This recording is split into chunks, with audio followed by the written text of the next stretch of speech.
Good afternoon, everyone. Ramadan Mubarak, and I hope you all are having a great day so far. So today we are going to be installing these BetterButtons on this Anbernic RG405M gaming console. And these BetterButtons are essentially triggers for this gaming console to interchange with the ones that are here, which we can see is in a sort of large blocky orientation to the left and to the right. I think I'm holding it upside down here, but we could see L1 and L2 are just side by side, R1 and R2 similarly. And when we install these new buttons, this will place the buttons on top and below each other. So R1, L1, and R2 and L2 are going to be in those orientations. So this is really just a matter of preference, similar to how most modern gaming controllers look. However, with that being said, there really isn't much more to say, so let's go ahead and get started with this process. So taking a closer look at the back of the Anbernic RG405M console, we can see that we have some hex screws, which we will need an Allen key in the right size to remove before this back plate comes off. And looking over at the side, we can see that there's a line here, so this is probably just one piece. I have not disassembled this console before, so whether we have any sort of plastic clips or anything like that on the inside, or in this case metal clips, I guess, I'm not entirely sure. But on my particular kit, the bit that I'm using for this hex key is an H1.5 size, and I would recommend to use the right size here because, of course, with Allen bits, they are absolutely notorious for getting stripped if you use the incorrect bit size. So it's just something to keep in mind while you're disassembling this console. But it looks like I have selected the correct size here, so I'll just go ahead and zip the rest of these out, and then we'll move on to the next step.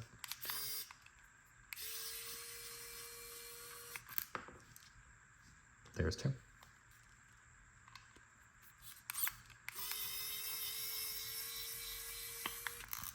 There's three. And it looks like all of these are exactly the same size as well. So that's always good. They don't seem to be held in with much force though. It's really not difficult to remove these.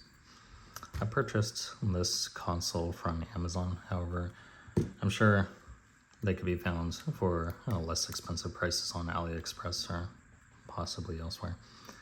So now that we have removed those screws, it looks like this back cover just opens up simply. And we can see on the back there's some kind of contact point there. And now we can see the interior of the console. So right now we have a little bit of a closer look on what is the right side of the console, but because of our perspective, we're looking at the left side from the back. So we can see these are noted as R2 and R1 upside down. And the way that we are going to be installing these buttons is that R1 on the new button is going to go first, and we can tell by this tab, plastic tab over here pointing upwards, and R2 is going to go on top of it like this. So it's going to sit like this, and this round piece is going to sit where we can see the post right here. So it's going to insert this way, and what will actually be touching those blue buttons are going to be the edge of the piece right here for R1 and the edge of the piece right here for R2. So let's go ahead and remove those buttons and install this in that orientation. These should simply just lift out, starting with R2 and moving on with R1. This one is a little bit tougher, so it needs to come out like this first. Make sure that when you're doing this, you're not pulling with any sort of rough amount of force, as that could break the original buttons, and we generally want to avoid doing that. So continuing along with this, it looks like the edge of this is below the button. So with a little bit of persuasion, we can lift the edge that is on the post. Apologies for the bad viewing angle. And very gently move this other part. Now, the easiest way to do this would be removing the motherboard, but that's involving the removal of many different screws that I really rather not do right now. So just a little bit more, hopefully without breaking this button. So just press downwards on this button while you are maneuvering it, and you should be able to gently slide this trigger out like so, just like that. Once again, do not use too much force. Do not bend this button. Just make sure you're leveraging it from each side, and you will press the button down to provide just enough clearance for the rest of the button to move out of the way. So now with the new buttons, the first one will go down first, and we will sort of attempt to negotiate it around, and then press it downwards like so, and down onto the post. It's going to feel a little bit stiff, so make sure that you press it all the way down onto the post, and then test it. See if there are any gaps between the metal and the plastic of the R1 button. And you know, actually on initial impressions, this button does feel very good. It's sort of a similar type of plastic to the original buttons, maybe slightly more grippy as well. I don't know, I feel like it's pretty good. Just to check that this button is all the way down where it needs to be, I'm going to take a plastic tool and just press on it gently, making sure that it's all the way down. It doesn't move. We can go ahead and take the R2 button, and then similarly, we are going to align it above the post, just like so, and it should be able to just press down into place, like that. And now we can see that with R2, there is a clearance from the R1 button, so it does not hit the R1 button, it only hits the R2. R1 hits the R1, and R2 hits R2. And we can see that it feels a little bit different. There is a little bit more play here, I would say, and considerably less play in R1, more so in R2.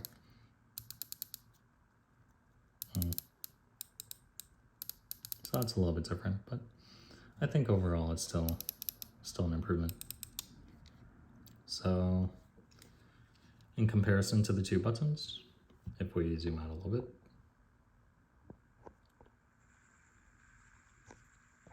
here they are side by side, what it looks like from before here, and what it looks like after from here. Okay, so let's go ahead and move on to the next two buttons over on the right side here. So now we are facing the right side of the console from our perspective. However, this is technically the left buttons. We have L2 and L1 over here. Similarly, we would start by taking the L2 button out first, which simply removes like so. And then similar as well to the previous removal of the button, we would start by gently removing the L2 button and levering it from side to side over on this post, making sure not to apply too much force, and also pushing this button down so that it provides just enough clearance for the button itself to move.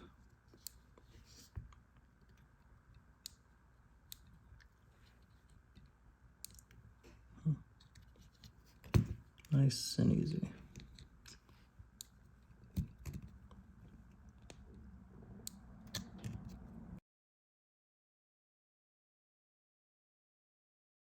So, aided with the help of a plastic tool, we may be able to get just enough clearance to fully remove this button. It has cleared, and now, apologies for the shaky camera, we can go ahead and remove the button like so. So these buttons are a bit of a soft plastic and they could bend very easily. So you do want to be careful while you're removing these. Okay, now let's go ahead and, as we have done before, we will start with button 1, which is going to be the thin one, this L1 button over here. Let's go ahead and orient it so that it fits over the post. And then it slides all the way down and into place. Making sure not to touch anything else in the process. Okay, just like that. Checking for any gaps. It looks like we don't have any, and that worked. So now we will install the next L2 button. This texture feels fairly smooth. Let's install this one now.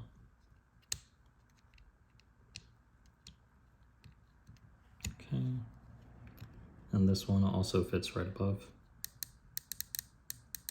It's only pressing L2. This one is pressing L1. L2, L1. So now, zooming out, we can go ahead and see the completed product here. Okay.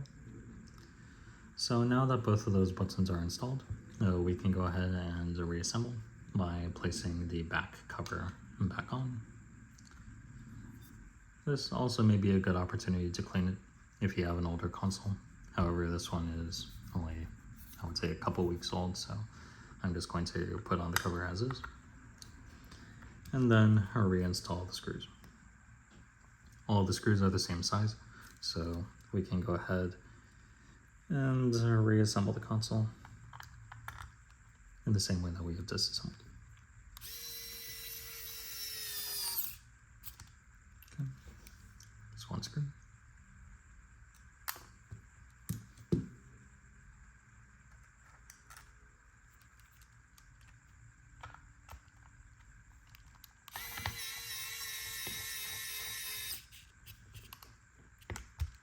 Two. I think this console is pretty well designed, and it's fairly powerful in comparison to other consoles in its price range. So generally, I think for its size and the amount of power that it offers currently, and this is March of 2024, I think it will be pretty tough to compete against something like this. But the products are still becoming more powerful. So eventually something will beat this as well, just like anything else.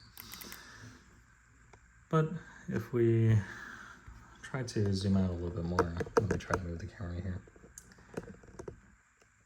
Then we can see now that the console has both of these buttons. So if we are feeling it from the front, we can now move upwards and downwards.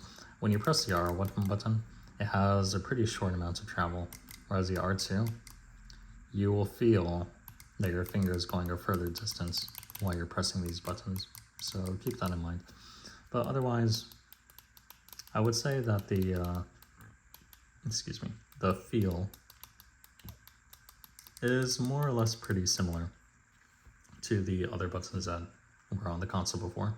However, the travel with both of those buttons were pretty close, whereas these, when you're pressing them, it does feel different. This button feels like it's traveling further. and this one feels like a shorter travel. So yeah, so that was the installation of the BetterButtons on the Anbernic RG405M.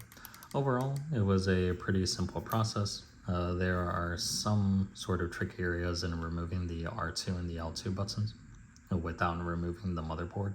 So you do want to be careful when you're removing those so that you don't break either the button itself or the